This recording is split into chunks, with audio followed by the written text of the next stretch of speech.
Finally, our crazy alert for the day. This is nuts, but there's a certain logic to it. In fact, there's a very kind of elegant is the wrong word, but consistent, predictable logic to it. And that is that whenever Donald Trump wants to rile up his base, all he has to do is start squealing about people whose skin is darker than mine. And, you know, whether it's immigrants and the border and, oh my God, we're being invaded and, you know, blah-de-blah-de-blah, or whether it is, black people, specifically Barack Obama. So what does he do? He, in his rant in Conway, South Carolina, this is where he said that he would turn NATO over to Russia. He also went on to say that he's talking about Joe Biden. He says, they say he doesn't know who the president is. He thinks it's Barack Obama. I say, no, but I think Barack Obama has a lot to do with the running the country right now, and we can't let that happen. He has a lot to do with it. He's talking about himself, saying he doesn't know who the president is. So basically, here's Trump coming along saying, you know who's really running the country right now?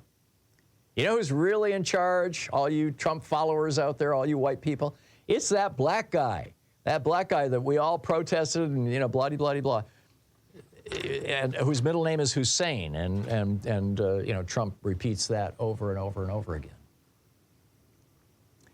It's really remarkable when you look at the first 2.5 centuries of American history. And what you see is that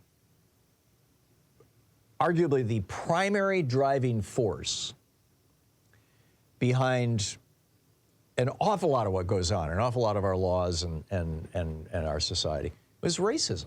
Just pure and simple. White privilege, white power, white supremacy, white racism.